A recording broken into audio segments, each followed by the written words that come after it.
محترم سامعین اکرام، میں آپ کو بتاؤں قرآن کے 6 حق ہیں، قرآن کے 6 حق ہیں، جو اس پر عمل کرے گا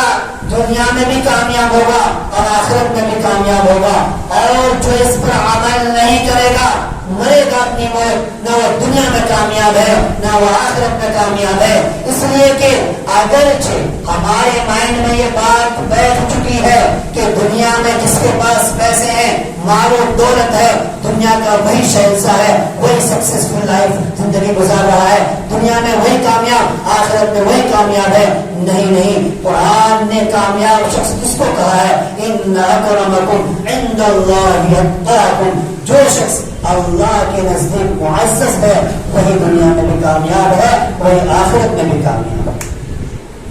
اور اللہ نے معزز شخص کس کو کہا؟ ان اکرمکم عند اللہ اتقاکم، کہ دنیا میں جو سب سے زیادہ مجھ سے ڈرنے والا ہے، میری باتوں پر عمل کرنے والا ہے، اسی کی ویلیو وہی شخص میرے نزدیک معزز ہے۔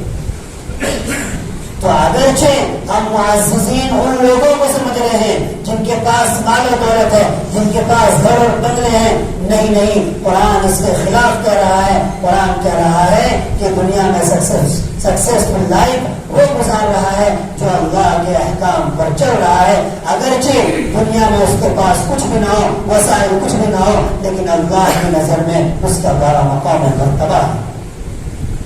تو میرے بھائیوں، میں بات یہ کہہ رہا تھا کہ قرآن کے 6 حق ہیں، جو اس پر عمل کرے گا وہ دنیا میں بھی کامیاب ہوگا اور آخرت میں بھی کامیاب ہوگا، اور جو